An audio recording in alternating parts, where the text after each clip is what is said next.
Bonjour et bienvenue à bonjour, bon matin, bonsoir, dépendamment si vous l'écoutez en balado, diffusion ou en direct. Bienvenue à Histoire de passer le temps sur choc.ca. Vendredi 10 mai, vendredi pluvieux sur choc.ca. Et Amélie Roy-Bergeron au micro, et je suis entourée aujourd'hui de nouveaux et d'anciens chroniqueurs. Alors d'abord, le plus ancien de tous les anciens, Antoine Brousseau-Desaulniers, qui va nous entretenir du Parti Égalité contre la loi 101 et le statut de société distincte. Ce vieux fossile de la préhistoire vous dit bonjour. Allô Antoine. Ensuite, nous avons Sabrina Gaudreau-Drouin qui va venir nous parler de l'utilisation de la figure des patriotes et des symboles patriotes à travers le temps. Oui, exactement. Bonjour. Bonjour. Et enfin, on a un nouveau chroniqueur autour de la table, Jonathan Fortin, qui étudie au doctorat en histoire à l'UQAM avec Magda Fernier et Peter Gossage. Bonjour Jonathan. Salut. Et tes recherches doctorales portent sur le célibat féminin et masculin à Montréal au 19 et 20e siècle. Eh bien, très hâte d'entendre les résultats de tout ça. Est-ce que c'est en lien avec ces sujets-là, ta chronique d'aujourd'hui? Non, aujourd'hui, je vais parler, dans le fond, d'une association de femmes atypiques en Nouvelle-France. Donc, des anciens amours de maîtrise, que ça serve à quelque chose, tout ça. C'est pas mal ça, le concept de cette émission. Ah. Et en régie, nous avons Valérie Beaulieu-Paquette. Bonjour, Val. Allô, allô. Allô, et dans le fond, je vais céder tout de suite la parole pour une petite anecdote de type militaire interminable. Oui. On connaît tous la guerre de 100 ans, la guerre de 7 ans, mais on connaît peut-être moins la guerre de 335 ans. Jamais entendu parler. En fait, en 1985, donc ça fait pas si longtemps que ça, un historien du nom de Roy Duncan, qui était résident des îles britanniques Scilly, peut-être qu'il l'est encore, je le salue d'ailleurs, ces îles Scilly qui sont aussi appelées les îles Sorlingues, donc c'est au sud-ouest de l'Angleterre. Donc, il écrit à l'ambassade néerlandaise à Londres pour vérifier la rumeur voulant que les Pays-Bas et ses îles britanniques étaient encore en guerre. Il faisait alors des recherches à propos de la guerre civile anglaise qui a eu lieu entre 1642 et 1651.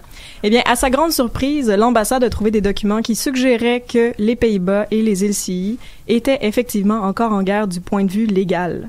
Dans le fond, il y aurait eu une déclaration de guerre, mais pas de paix. Non, exactement. Puis on aurait pu attaquer, les Pays-Bas auraient pu attaquer légalement à n'importe quel moment les îles Scilly. Donc, retour dans le temps, il y a 335 ans. Lors de ce conflit interne du 17e siècle, ça opposait les parlementariens dirigés par Olivier Cromwell et les royalistes partisans du roi Charles Ier. Les Néerlandais, qui voyaient ça de loin de l'autre côté de la Manche, avaient décidé de prendre parti du côté des parlementariens qui semblaient tout près de la victoire, bien sûr, pour s'assurer de bonnes relations diplomatiques dans le futur. C'est loupé. C'est raté. Donc, en apprenant la nouvelle, la marine royale anglaise s'était lancée à l'attaque de la marine marchande des Pays-Bas. Entre-temps, il y a eu une série de victoires des parlementariens qui ont forcé les royalistes à trouver refuge d'abord à Cromwell, donc dans le sud de l'Angleterre, puis aux îles Scilly. L'amiral néerlandais Martin Tromp, non, rien à voir avec Donald, a donc saisi l'occasion de leur faible position pour se rendre aux îles accompagné de 12 navires de guerre pour demander réparation pour la marine marchande néerlandaise. Il ne fut point satisfait de la réponse royaliste et déclara la guerre aux îles Scilly le 30 mars 1651. Et le coup de théâtre, 3 mois plus tard, mais tu sais, dans ce temps-là, les choses se passaient lentement. Les forces de Cromwell prennent enfin le contrôle des îles. La marine néerlandaise avait alors quitté sans qu'un traité de paix soit signé. Donc, il restait encore, dans les documents, il reste un certain flou à savoir si Trump avait réellement le pouvoir de déclarer la guerre ou non. Dans tous les cas, ça a juste été abandonné. Fait qu'on sait pas ce qui est arrivé à Trump, mais ils n'ont pas signé de traité. Mais lui, il est retourné sagement chez lui. Et éventuellement devenu président. Et donc, c'est ainsi que 335 ans plus tard, l'historien Roy Duncan, qui est également président du Conseil des îles Scilly à ce moment-là, a invité l'ambassadeur Reine Rouy de Copper à visiter les îles et signer un traité de paix le 17 avril 1986. Ce qui a mis fin au conflit le plus long et le moins meurtrier de toute l'histoire. Puis je suis bien contente qu'après 335 ans d'incertitude, les habitants de ces îles ont enfin pu vivre et dormir en paix. Oui, ils devaient se dire à tous les matins, est-ce que c'est aujourd'hui que ça va arriver? Que les Hollandais vont nous tomber dessus. La toute-puissance des Pays-Bas. Exact.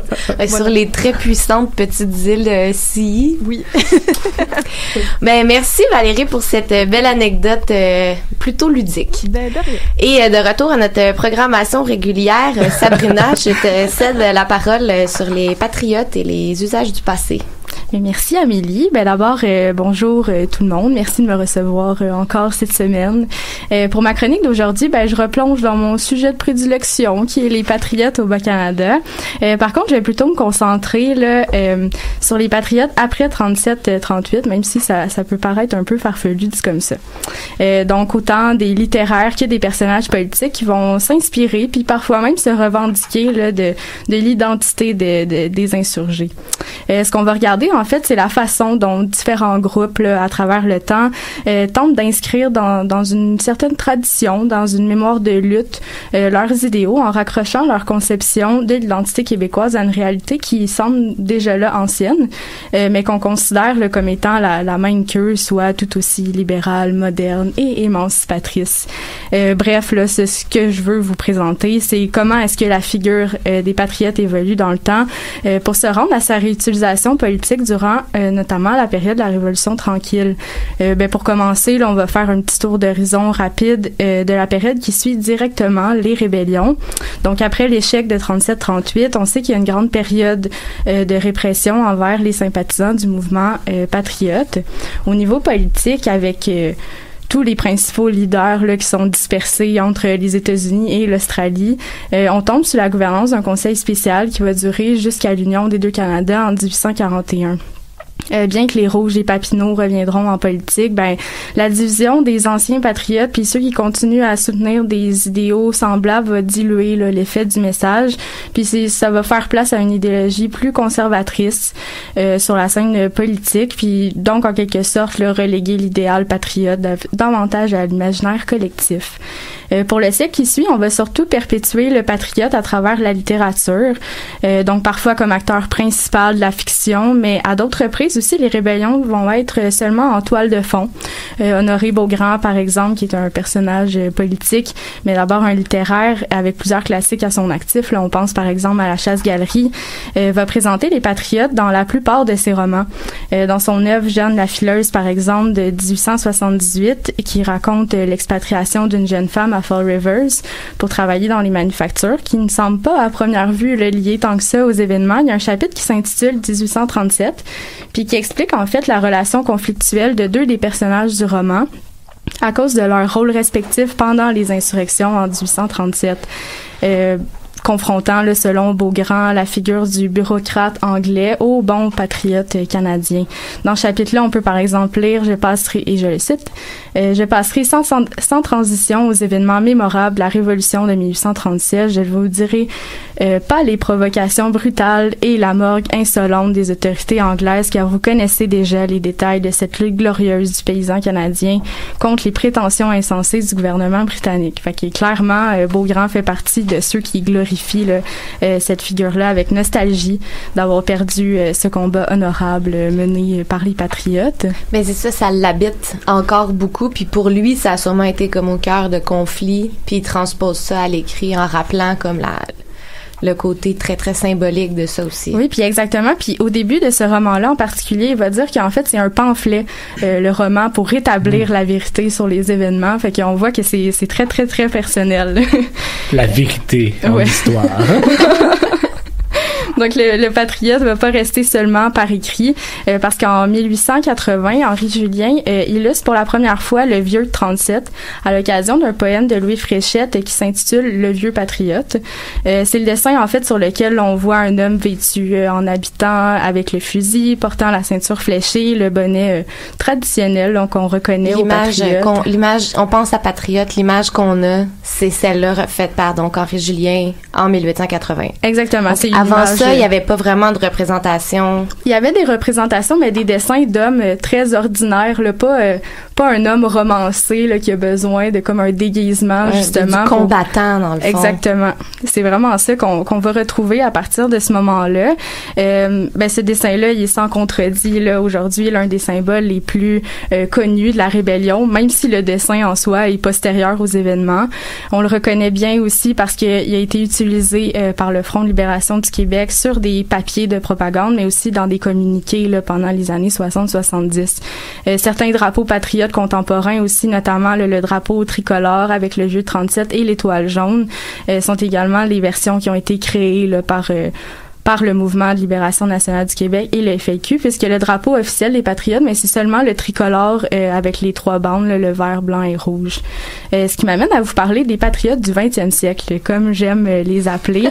La résurgence et la redéfinition de l'idéal indépendantiste qui se manifeste à l'aube de la Révolution tranquille provoque le retour sur la scène politique du patriote. Alors qu'il était plutôt relégué au côté plus littéraire, maintenant on va le réutiliser en politique, alors qu'il avait été admiré dans la littérature là, durant le siècle antérieur.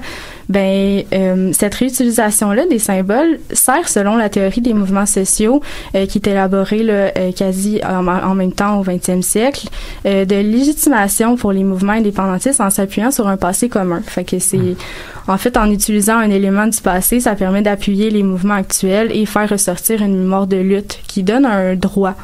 C'est le cas, par exemple, du Front de libération du Québec. Le FLQ va vraiment beaucoup utiliser là, cette stratégie-là d'appel au passé par la figure du patriote. Comme on l'a mentionné, là, par exemple, avec l'effigie du vieux 37 d'Henri Julien, mais aussi dans son discours. Dans son manifeste, par exemple, de 1963, le FLQ ponctuera la fin par « Patriotes du Québec aux armes ». L'heure de la Révolution est arrivée, l'indépendance ou la mort. Rien de moins. On peut également lire un petit peu plus loin. Il nous faut lutter, non plus un à un, mais en s'unissant jusqu'à la victoire avec tous les moyens que l'on possède, comme l'ont fait les patriotes de 1837-1838, ceux que notre sainte mère l'Église s'est empressée d'excommunier pour mieux se vendre aux intérêts britanniques. Donc, non seulement on s'appelle patriote, mais on réutilise aussi des formules qui sont quand même assez similaires là, à celles qui sont utilisées dans le discours des leaders patriotes au 19e siècle. D'ailleurs, dans son histoire du FLQ, là, Louis Fournier, qui est journaliste et le premier à avoir diffusé le manifeste du FLQ, exprime bien cette teinte-là des patriotes sur les acteurs du front. Il affirme, et je le cite, « C'est dans la lignée des patriotes que le FLQ entend se situer. » Il ajoute aussi qu'à l'occasion d'une publication dans La Cognée, qui est un journal, les FLQistes se revendiquent de cette ligne directrice-là. On peut y lire « Nous devons poursuivre la lutte de nos pères. » Le jour de l'indépendance, le peuple entier acclamera les patriotes qui ont su libérer leur patrie. C'est à l'occasion de cette publication-là que le FLQ va adopter le drapeau patriote et le présentera comme celui de la Révolution nationale. Le FLQ n'est pas la seule organisation qui utilise les patriotes en référent. Pour le bien de ma chronique, là, je vais quand même me limiter un petit peu puis pas tous les mentionner. Mais je voulais également parler du manifeste du Mouvement pour la défense des prisonniers politiques du Québec de 1968. On voit aussi une utilisation directe là, des idéaux patriotes. On peut lire à travers le manifeste, je cite encore, il y a beaucoup de citations, pardon, mais les patriotes se battaient contre la domination étrangère anglophone. Nous voulons aussi sortir de cette confédération dans laquelle nous sommes toujours ceux, pardonnez mon langage, qu'on a fourré. Les patriotes voulaient rapprocher le pouvoir du peuple, nous voulons le lui donner. Ce qui découle à la fois de l'étude du manifeste du MDPPQ et des écrits FLQistes, mais c'est principalement le référent culturel aux patriotes et par le fait même l'impression qu'ils ont une mission de finir le travail qui est commencé par les patriotes puisqu'ils semblent en être des héritiers directs. Là, on parle de père, donc ça a l'air quasiment familial là, comme lien.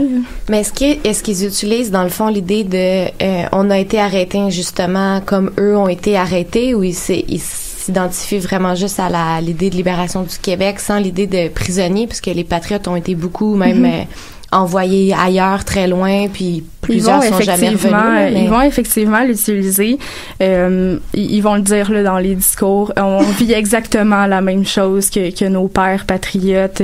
Nous sommes les patriotes du 20e siècle. Fait que tu sais, c'est vraiment de la réutilisation directe là, de la figure du patriote. Ce qui m'amène à dire qu'il faut quand même faire attention. Là, souvent, on a l'impression de bien connaître justement les patriotes à cause que leur figure a tellement été reprise et réinterprétée à travers le temps qu'au final, ben c'est la vision des intellectuels puis des personnalités politiques qui ont des patriotes qu'on connaît bien. Fait que c'est d'abord leur conception du mouvement puis leur interprétation de l'œuvre des patriotes. Les discours et récits là, qui soutiennent le parallèle entre les révolutionnaires tranquilles et les patriotes ne vont plus quitter là, à partir de ce moment-là la sphère politique comme c'était le cas après l'échec des rébellions plus d'un siècle auparavant. Par exemple, Pierre Vallière, qui est journaliste et écrivain québécois, on le connaît notamment pour son ouvrage Le Nègre blanc d'Amérique, publié en 1968. Il va publier un autre ouvrage d'envergure en 1985 qui va faire aussi jaser, mais quand même moins que Nègre blanc près de 20 ans auparavant. Cette œuvre en question, mais ça s'appelle Les héritiers de Papineau, itinéraire politique d'un nègre blanc 1960-1985. Donc c'est un peu la suite. Ce livre-là, c'est un bilan, une autobiographie, un essai sur la situation du Québec entre 1960 et 1985. Il soutient qu'au final, les membres du FAQ, comme les patriotes, ont voulu libérer le Québec, mais que comme les patriotes, ils ont échoué, venant en fait renforcer la manière dont se voyaient les FAQistes en alimentant l'idée du même combat. Donc, si je peux conclure, l'idéal des patriotes a persisté dans le temps et persiste encore aujourd'hui, presque de façon mythique. J'ai surtout présenté des exemples qui montrent la réutilisation de la figure du patriote pour montrer à quel point on peut s'approprier une identité du passé et l'altérer jusqu'à ce qu'il soit quand même difficile de démêler le vrai du faux. D'ailleurs, dans une prochaine chronique, là, je pense que je vais essayer de faire le ménage un petit peu entre les faits et les conceptions. D'ailleurs, on peut encore voir aujourd'hui là, des associations qui se disent patriotes et un parti qui se dit Parti patriote. D'ailleurs, là, sur Facebook, il s'affiche comme étant le parti qui travaille à créer une politique par le peuple et pour le peuple pour une démocratie directe. Ils disent qu'ils sont ni de droite ni de gauche, seulement pour protéger... Le grand classique! Mais seulement pour protéger l'identité, c'est ça leur plus grande mission. Donc, tous ces exemples-là là, pour dire qu'il faut faire attention là, entre les faits historiques puis les interprétations du passé. Mais oui, mais c'est ça. Mais en fait, c'est pas pour spoiler ta prochaine chronique, mais en fait, on restera très vague, mais dans le fond, l'idée aussi, ça a comme été tellement romancé, c'est tellement rendu un symbole que c'est détaché de sa valeur première, qu'en fait, les patriotes étaient pas tant nationalistes que républicains. Et ben finalement, maintenant, ce qui en reste, c'est seulement l'hyper-nationaliste de ce symbole-là. Mais vraiment, c'est tellement ça qu'on a voulu garder, puis perpétuer, puis démontrer aussi que maintenant, ben c'est comme ça qu'on le conçoit. Puis toutes les œuvres aussi, là, j'ai vu un scénario de film récemment que justement l'idéal des patriotes, c'est vraiment l'indépendance du Québec absolue, puis qu'il y a rien d'autre, puis au final, c'est tellement plus que ça. Puis, je veux dire, l'indépendance, c'est quand même pas leur ligne directrice à la base quand on se rapporte au 19e siècle. Là. Fait qu'il faut faire non, les rébellions, c'était la dernière solution en cause qu'il n'y avait plus le choix. Exactement, après. Avant, c'était le gouvernement responsable, mais c'est ça. Bref. Exactement. Donc, ben merci beaucoup, Sabrina. C'était vraiment super bien. Puis très hâte d'entendre ta deuxième chronique parce que effectivement, il y a beaucoup de choses à dire. Ça a vraiment été un symbole qui, en fait, a été comme intégré à notre récit historique mythique québécois, la trame de lutte anglo contre franco, mais dans le fond... On se permet de reprendre à la Saint-Jean une fois par année. Eh oui. Il y en a qui Québec #1 avec les drapeaux des patriotes et comme. Ils ont supprimé la fête de $, pour la journée nationale des patriotes. Maudit. Ben sur ce, Val, tu nous amènes en musique où? Je vous amène pas si loin au Québec avec un groupe qui s'appelle Wouf Wouf. Ils ont sorti un album récemment qui s'appelle Ressources humaines et la chanson Condo.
Bon retour et re-bienvenue à Histoire de passer le temps sur choc.ca. Amélie Roy-Bergeron au micro. Et sans plus attendre, je cède la parole à notre nouveau venu, Jonathan Fortin. C'est à toi.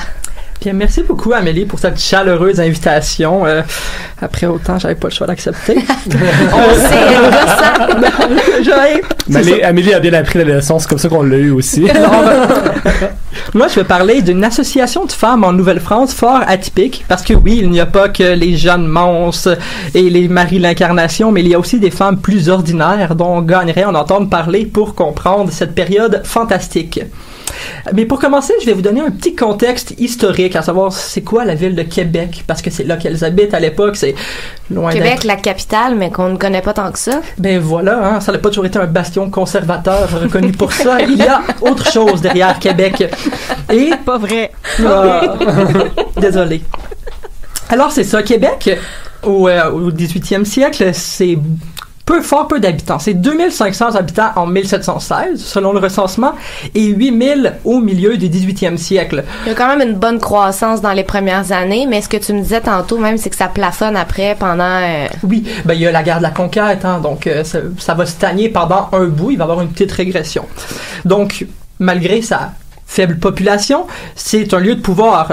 C'est la capitale politique, mais aussi religieuse, économique et militaire. Dans le fond, c'est un pôle de pouvoir masculin, certes, mais c'est un lieu incontournable dans la colonie. C'est la plus grande ville.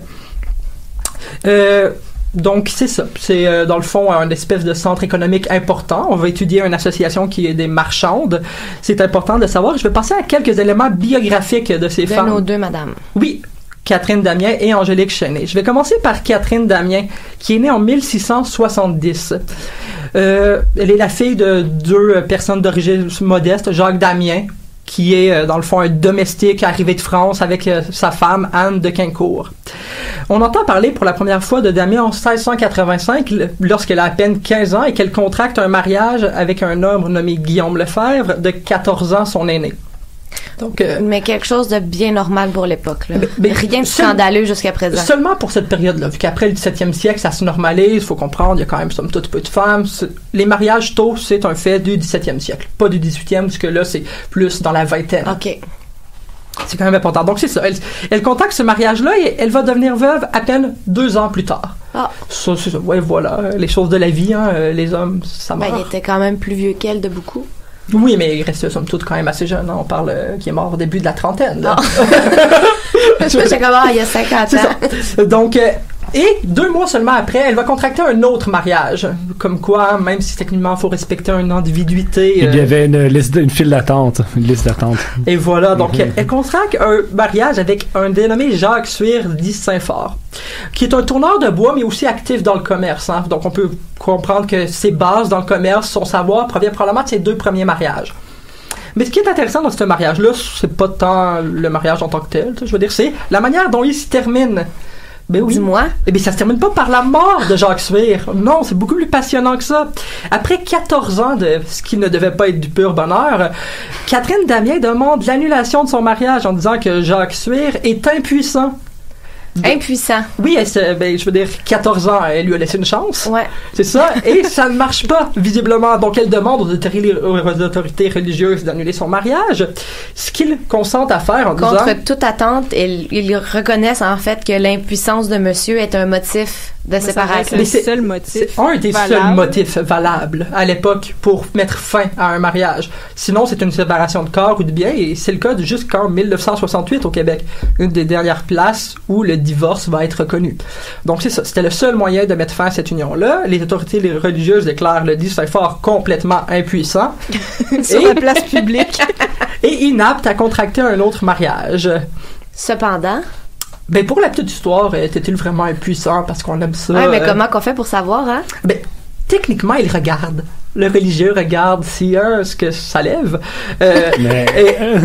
Donc, visiblement, non, mais même s'il ne pouvait pas contracter un autre mariage, ils vont le laisser il va en avoir un troisième avec une femme plus jeune. Il n'y aura pas d'enfants qui vont naître. Il va décéder éventuellement et elle va se remarier et avoir une armée d'enfants. Fin des suppositions. Donc, c'était probablement lui le problème dans tous les cas. Peut-être. Sait-on. Ne supposons pas, pauvre. Donc, le parcours d'Angélique Chesnay est quant à lui beaucoup plus obscur. On sait qu'elle est une fille issue de la bourgeoisie, d'un père qui est un grand marchand à l'époque, qui va avoir quand même de sérieux problèmes financiers quand sa maison va brûler en 1682. Il va mourir l'année d'après. On le sait qu'elle a été étudiée chez les religieuses, donc elle sait lire et écrire, contrairement à Catherine Damien, qui ne sait pas lire ni écrire. Sa mère, une fois qu'elle va devenir veuve, se remarie avec l'hydrographe du roi, Jean-Baptiste Louis Franklin. Mais elle et beaucoup de ses enfants vont mourir en 1696 dans le naufrage d'un navire, le Corozol. Okay. Et après, on n'entend pas parler de cette femme-là, d'Angélique Chesnay, dans aucune source. Il faut dire qu'il y en a peu à l'époque. Oui, c'est ça, en fait, tout sur quoi tu te bases, c'est des actes notariés essentiellement. Puis... Juste ça, et mettons, des baptêmes et tout pour retrouver les dates, certains programmes fort utiles, mais c'est uniquement ça, on n'a rien peu pour l'époque. Donc, si on parle des traces d'Angélique Chesnay pendant 20 ans, et finalement, elle va revenir en 1716. Peut-être une petite parenthèse pour dire que c'est important le fait que Catherine Damien soit une veuve puis qu'Angélique Chesnay soit une célibataire, parce qu'à l'époque, c'est ces femmes-là qui ont les capacités juridiques, qui peuvent aller en justice, qui peuvent signer des actes. Qui peuvent posséder des choses, en fait. Parce que la femme mariée passe de fille de à femme de. Donc, techniquement, elle est sous la tutelle de son mari. Bon, certes, il y en a qui ont des rôles quand même importants. Faut pas croire qu'elles sont en prison. Mais bon, il y a quand même, c'est une société patriarcale. Et Catherine Damien, en se séparant, se divorçant, dans le fond, elle retourne à son statut précédent qui était veuve. Veuve Lefebvre. Okay. Oui, c'est ça. Et Angélique Chesnay, à partir de 25 ans, est considérée comme une fille majeure. Donc, elle est capable d'administrer ses biens. Généralement, bon... Même après 25 ans, elle reste sous l'autorité du père, mais là, son père est mort, on ne sait pas vraiment ce qu'elle fait. Donc, ces deux femmes-là, on parle un peu de leurs traces après la séparation, après l'annulation du mariage et après le décès de sa famille, jusqu'à temps qu'on les retrouve en 1716 dans des actes notariés.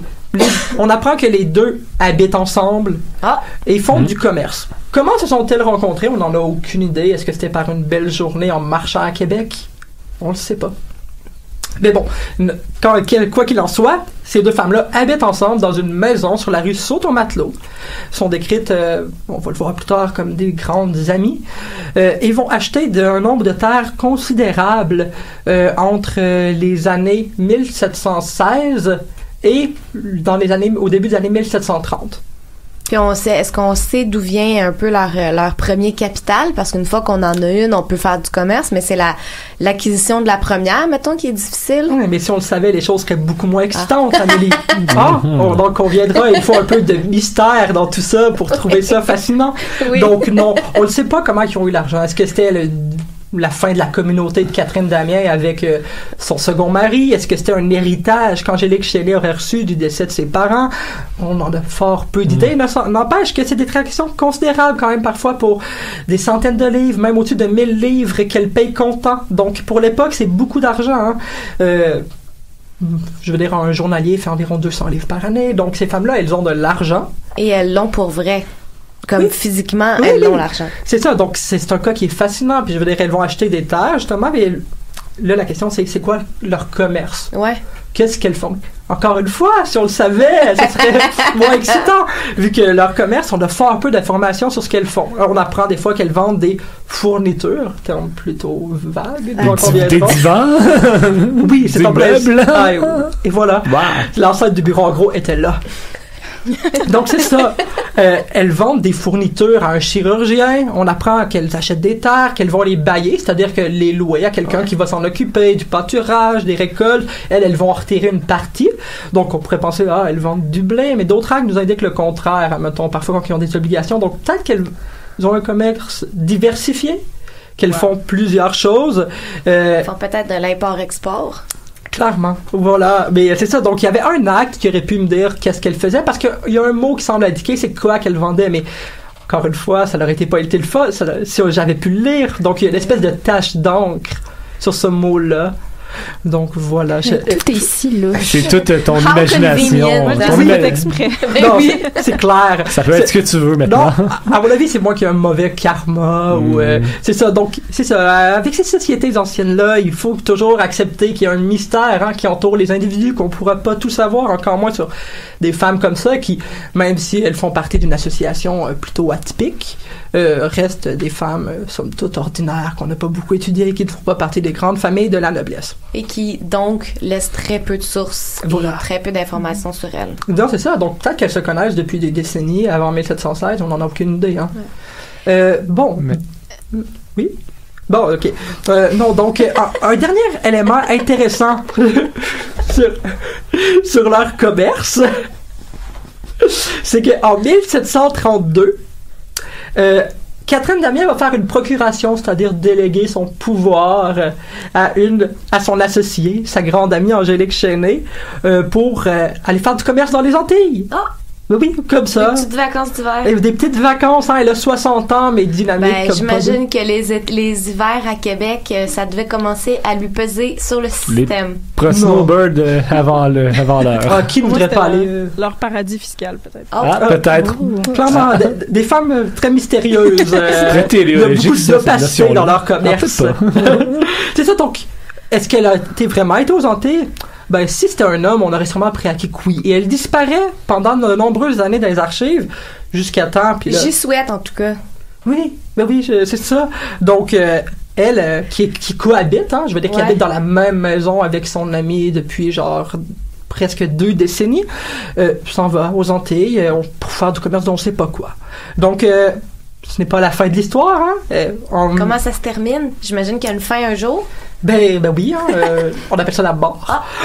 C'est ça. Donc les deux leurs chemins vont se séparer, rendus tard, c'est presque poétique là, rendus oui. à leur fin de vie. Au crépuscule de leur Oui, vie. c'est ça. Donc en 1736, on apprend Wow. que Catherine d'Amiens se donne aux religieuses de Montréal. Ok. Elle donne des terrains et des biens pour être entretenus le restant de ses jours, comme c'était le cas pour des veuves sans enfants ou des célibataires. On se Parce donne aux que souvent, religieuses.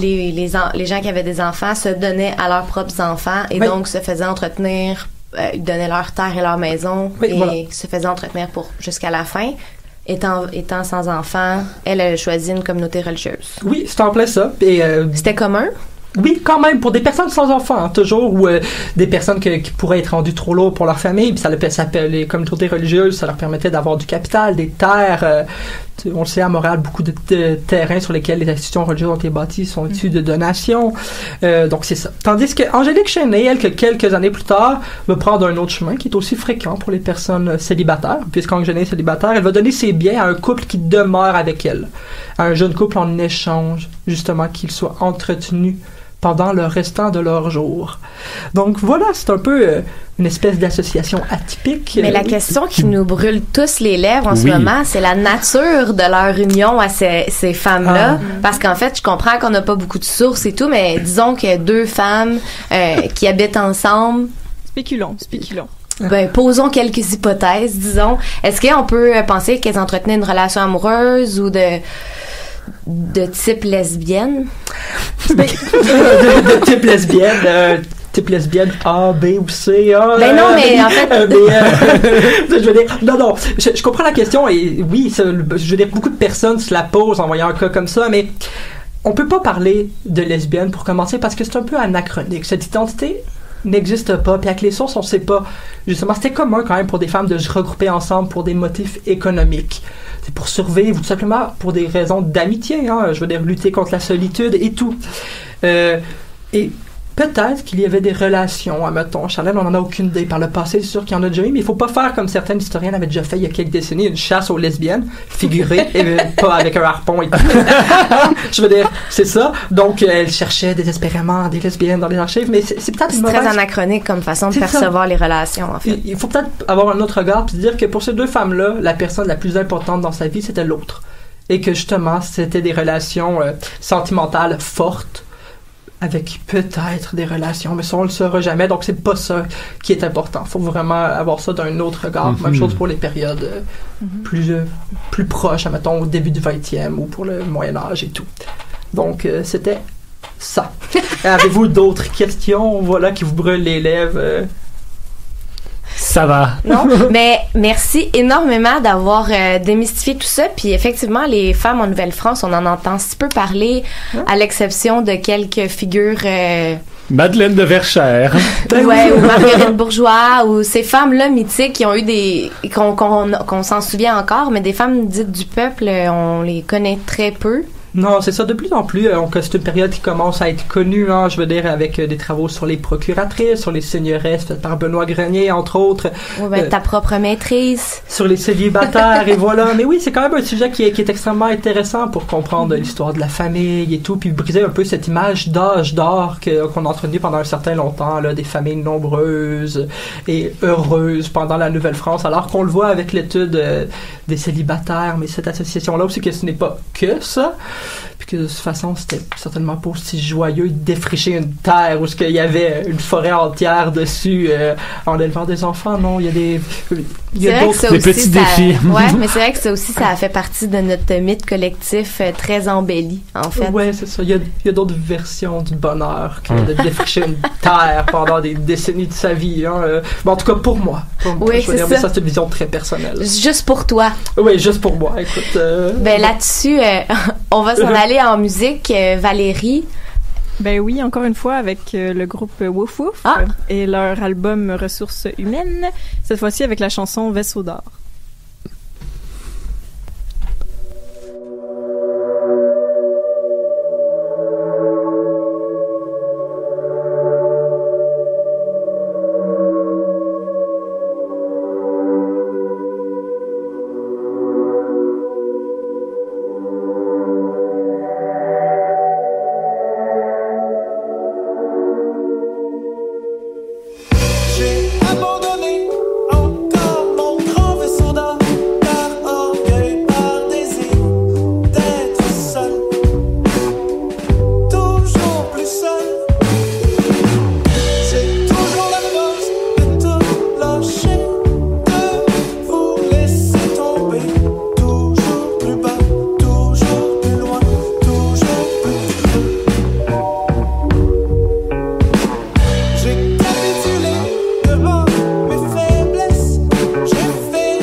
Rebonjour, re-bienvenue à Histoire de passer le temps.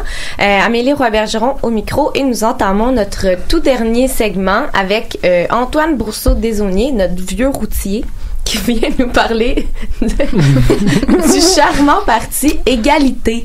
Ou devrais-je dire le Equality Party? Equality. Equality Party. Equality Party. Ouais, c'est ça. Mais donc, pour commencer, y aller d'une introduction un peu, ce serait un euphémisme de dire que les anglophones du Québec sont déçus au lendemain de l'adoption de la loi 101 en 1977. Des exodes massifs vers les autres provinces canadiennes de l'ordre de 83 000 personnes sont constatés entre 76 et 81, soit la période du premier mandat du Parti québécois à l'époque. Les opposants à la loi qui restent mettent tout en œuvre pour la contester. Par exemple, à l'automne 78, plusieurs milliers d'enfants allophones sont inscrits illégalement dans les écoles anglophones avec la complicité de la direction de celle-ci. Beaucoup font pression sur le PLQ pour qu'il s'engage à revenir à l'ancien régime linguistique dans l'éventualité où il remporterait l'élection suivante. Sauf que la loi 101 jouit d'un appui d'environ 80% auprès des francophones à l'époque, ce qui fait hésiter le chef Claude Ryan. À tout événement, le Parti québécois remporte haut la main les élections de 81 et l'avenir de la loi 101 est désormais plus ou moins assuré. Cet état de fait, en plus du rapatriement constitutionnel de 1982 qui instaure une charte des droits et libertés censée protéger les libertés fondamentales de tous les citoyens canadiens, pousse la contestation à se déplacer sur le terrain judiciaire. Le groupe le plus tristement célèbre, Alliance Québec, appuie juridiquement les Anglo-Québécois cherchant à faire valoir leurs droits devant les tribunaux et ça grâce au financement du gouvernement fédéral. Une de ces luttes au début des années 80 concerne l'affichage commercial unilingue français prescrit par la loi 101. La loi est non respectée par plusieurs commerçants, ce qui attise les tensions linguistiques. Les tribunaux donnent raison aux militants anti-loi 101. En décembre 88, la Cour suprême confirme le jugement de la Cour d'appel rendu en 86 qui marquait d'anticonstitutionnalité les dispositions de la loi 101 concernant l'affichage commercial. Robert Bourassa décide alors d'adopter la loi 178 qui apporte quelques ajustements à la loi 101, mais surtout qui recourt à la clause dérogatoire de la Constitution canadienne pour permettre à son gouvernement de maintenir l'obligation de la prédominance du français dans l'affichage commercial. Mais Antoine, qu'est-ce qu'une clause dérogatoire? La clause dérogatoire, Amélie, c'est la même chose qui est dans l'actualité en ce moment. Oh non, pour de vrai? Quel choc! Mon Dieu! En fait, la clause dérogatoire, c'est aussi ça que François Legault puis son ministre Simon-Jolin Barrette ont inscrit dans le projet de loi 21 sur la laïcité pour contourner les tribunaux, le test des tribunaux. En fait, la clause dérogatoire, c'est quelque chose qui est dans la Charte canadienne des droits et libertés qui permet d'être évoqué par les parlements, les législatures pour se soustraire à l'obligation de respecter les droits et libertés. Mais pour une durée de... Pour une durée de 5 ans, en fait. Parce que l'idée étant qu'après 5 ans, il faut reconsidérer la suspension des droits et libertés parce que c'est affaire sérieuse, finalement. Fait que donc, tu peux passer un projet de loi plutôt intense et qui crée des tensions et 5 ans plus tard, l'arrêter. Le problème n'est pas réglé après. C'est vraiment un problème de donner le problème au Québec du futur. C'est exactement ce que François Legault fait en ce moment n'en lui déplaise, je dirais. Parce que, immanquablement qu'il soit là, dans encore la coalition Avenir Québec dans 5 ans, que ce soit quelconque autre parti, il va falloir repasser cette loi-là ou adopter un tout autre régime. Puis, Cela dit, c'est pas tous les droits qui peuvent être suspendus par la clause dérogatoire. En fait, cette disposition-là ne peut pas s'appliquer, dirais-je, aux droits démocratiques comme le droit de vote, la liberté de circulation, dans l'ensemble du territoire canadien, et aux droits linguistiques. Cependant, l'invalidation que la Cour suprême avait faite de l'affichage commercial se basait sur la liberté d'expression, d'où la raison pour laquelle la clause dérogatoire a pu s'appliquer dans ici pour les dispositions de la loi 101, mais qu'elle pourrait pas le faire pour d'autres jugements qui ont été rendus dans l'histoire du Québec. Bref. La loi 70-78? C'est exact. Est-ce que c'est cette loi-là qui permettait le retour à l'anglais de façon égale Pas sur l'affichage? Non, 178, c'était pour maintenir la prédominance du français. Il y a eu des petits ajustements, c'est plus l'unilinguisme français, c'est la nette prédominance. Mais on a quand même jugé bon de soustraire cette disposition-là au test des tribunaux. Puis c'est ça, c'est quand même quelque chose qui fâche beaucoup les anglophones qui se sentent brimés dans leurs droits. Ceux-ci affirment avoir été trahis par les libéraux auxquels ils sont traditionnellement favorables, on le sait. Dès l'adoption de la loi, 3 députés libéraux claquent la porte du parti, considérant qu'ils n'ont aucune alternative politique, ils n'ont pas le choix. Certains d'entre eux décident de se regrouper et de mettre sur pied une nouvelle formation, le Parti Égalité, le Equality Party. Bien que sa plateforme électorale contienne plusieurs éléments, c'est basé sur l'abolition de la loi 101 surtout, et la reconnaissance de l'anglais comme langue officielle du Québec, mais aussi c'est relatif à l'autre pomme de discorde que les anglophones avaient à l'égard du Parti libéral du Québec. C'est concernant l'accord du Lac-Meach négocié par Robert Bourassa avec le reste du Canada à l'époque, qui aurait permis au Québec de signer la Constitution canadienne. Une des clauses de l'accord du Lac-Meach était la clause de la société distincte, qui aurait été reconnue constitutionnellement pour beaucoup d'anglophones du Canada anglais, mais aussi du Québec. Toute réforme constitutionnelle proposant d'octroyer un statut particulier au Québec au sein de l'ensemble canadien, où ça fait de susceptible de réduire d'une quelconque façon la portée de la Charte canadienne des droits et libertés, est considérée comme une aberration, ni plus ni moins. C'est dans ce contexte que le Parti Égalité est fondé en avril 89, quelques mois avant les élections générales. Son nom pourrait le faire passer pour un parti de gauche, qui serait une grave erreur, une grave assomption. En effet, outre l'égalité linguistique, le Parti Égalité défendra une ligne clairement conservatrice.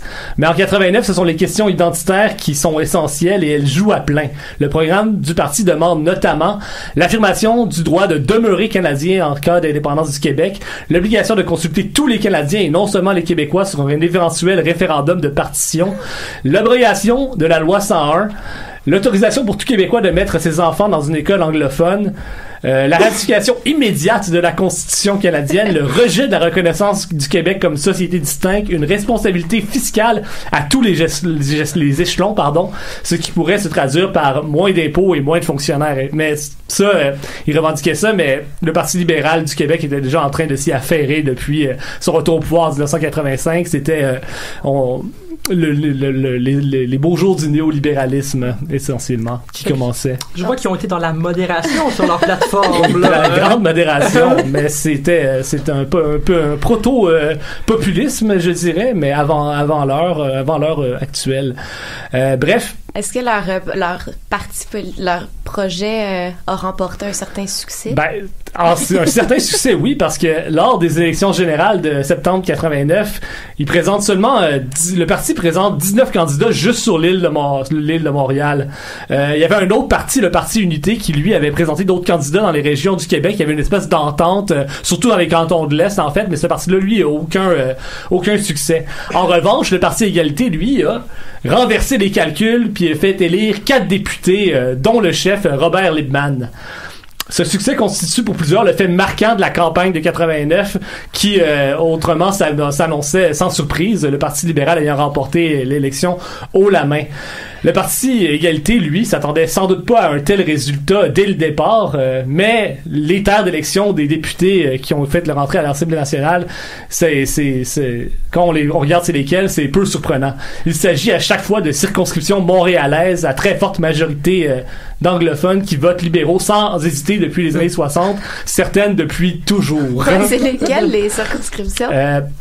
Les circonscriptions, c'est Darcy McGee, où le chef Robert Libman a été élu, Westmount, où le député Richard Holden a été élu, Notre-Dame-de-Grâce, Gordon Atkinson, et Jacques-Cartier, Neil Cameron. Tout le West Island. À peu près. Là, il y a des exceptions, mais même dans l'autre du West Island, il y a eu un exode massif du vote anglophone qui s'est déplacé, puis les libéraux qui jouissaient de majorité écrasante avant ont vu fondre leur majorité, leur Mais victoire. sont revenus, dans le leur fond, nombre de votes. Darcy McGee, c'est encore 90% au libéral. 92 aux élections de 2014, je pense. Quelque chose comme ça. Quel là. résultat incroyable. Oui, peut-être plus 2015, je sais plus. Non, c'est toujours dans cet ordre-là. Ah, de Poutine l'ordre fait de pas- 90. Ouais, Poutine, dans Darcy McGee, Poutine fait pas aussi bien que ça, mettons. C'est ça. Bref. Il est victime, mais le parti Égalité, il s'impose, est une force politique assez surprenante au début, mais est victime en quelque sorte de son succès inattendu qui crée des multiples querelles, je dirais même d'ego qui minent sa crédibilité. Ça commence en octobre 91 où Richard Auden, le député de Westmount, est exclu du parti pour avoir enfreint la discipline, la ligne de parti. En fait, il défendait ardemment les accords du lac Meech contre lesquels le parti s'était créé en 1989. Ben oui. Parce que l'accord commençait à péricliter. Pour des raisons qu'on sait, vous retournez écouter l'émission spéciale du 3 mars 2017 où on a parlé du lac Meech pendant 1 heure. ouais. C'était le fun. En tout T'étais-tu cas, là? Antoine Moi, a eu du j'étais là. fun. Ouais, c'est ça. Ouais, c'est ça. Puis dans le fond, Richard Auden, lui, sa logique était maintenant l'accord du lac Meech va échouer à cause du refus de Terre-Neuve puis des autres événements. Et ça va galvaniser le mouvement souverainiste et la Canada va éclater par conséquent. Fait que là, c'est pour ça que lui il s'était rallié à l'accord du lac Meech, mais ça a donc brisé la ligne de parti. Trahison suprême. Trahison suprême. Même, attendez, là, ce n'est qu'un début pour Richard Auden parce que, jeté en dehors du parti Égalité, il tente de se rallier aux libéraux selon des témoignages que j'ai pas pu confirmer, mais c'est très La nébuleux légende la suite de dit. l'histoire parce que, en 92, il traverse pas le Salon Bleu, mais il change de côté en se rangeant du côté du Parti québécois, ni plus ni moins. Assez incongru comme choix, on dirait, mais j'ai vraiment essayé, ça fait des années que j'essaie de trouver des fois à temps perdu la raison pour laquelle Richard Auden, qui faisait partie du Parti Égalité, est allé au Parti québécois. Il n'y a pas de réponse, mais aujourd'hui, en faisant mes recherches, j'ai tombé sur un article de 2008 où Denis Lessard, le journaliste de la presse, parlant des déboires de l'ADQ à cette époque-ci et des transfuges, rappelle l'histoire de Richard Auden, qui, selon lui, était très coloré comme personnage, et il dit que pour lui, Richard Auden a fait ça pour faire une blague un peu. Est-ce qu'il s'est représenté aux élections d'après sous la bannière du Parti québécois? Oui, il s'est présenté. Le découpage de Westmount a un peu changé, puis là, il s'était présenté dans Verdun où il avait été vaincu pareil.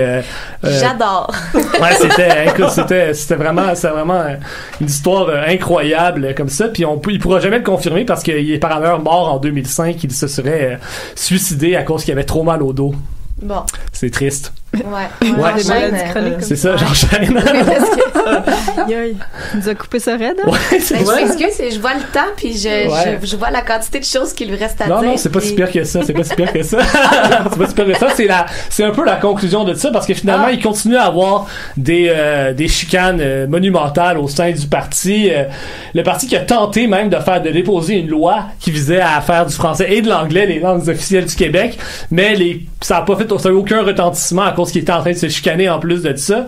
Le Parti libéral a par ailleurs déposé la loi 86 qui, au lieu de la loi 178 pour ne plus avoir à recourir à la clause dérogatoire puis ainsi permettre l'affichage commercial bilingue mais avec la majorité du français ou du moins la présence c'est pas très clair et c'est essentiellement c'est quoi les règles actuelles pour ça parce que ça arrête pas de changer puis l'OQLF ça a l'air d'un kafkaïen comme institution. Mais bref, en 94, le parti est rasé, aux élections de 94, le parti est rasé de la carte électorale et après des résultats si prometteurs. ouais, les résultats prometteurs quand même, mais ses votes étaient de l'ordre de 125 726 en 1989 et tombent complètement à 11 526 en 94. Ouais. Rapidement, Un ça. feu de paille. si je suis attiré par leur plateforme, puis-je encore aujourd'hui voter pour le Parti Égalité? Non, il a présenté des candidats à l'élection de 2003 puis de 98 aussi. Mais en 2016 et 2008, il ne l'a pas fait et le parti a été dissous par le directeur général des élections en 2012. Mais il continue à avoir un écho. Robert Liebman a été maire de Côte-Saint-Luc pendant un certain temps. Puis un des ténors du parti qui n'était pas député, Keith Anderson, est la personne qui est derrière le recours qui encore aujourd'hui continue pour faire invalider la loi 99 sur le droit à l'autodétermination du Québec, chose qui est en Cour suprême en ce moment. Bref, c'est ça, je crois. C'est un peu l'héritage du Parti Égalité. Merci Antoine. Quelle incursion particulière dans ce monde politique que j'ignorais complètement, en fait, toute cette opposition à la loi 101 par les députés. Mm-hmm. Bon, personne n'a rien à dire, alors nous allons conclure maintenant. C'était tellement fascinant et bien fait. Voilà. Donc, merci. c'est déjà tout pour aujourd'hui. Merci à tous d'avoir été là. Antoine Brousseau-Desaulniers, Jonathan Fortin et Sabrina Gaudreau-Drouin. Et merci à toi, Valérie, à la régie. De rien. Et je vous invite tous nos auditeurs à nous suivre sur Facebook si c'est pas déjà fait. Et toutes nos émissions sont disponibles en vidéo sur Facebook, justement, et en balado-diffusion sur le site de Choc, sur le Apple Store, sur Google Play et même sur Spotify. Donc, vous avez l'embarras du choix sur votre plateforme préférée. Et merci de votre écoute et bonne fin de semaine à tous.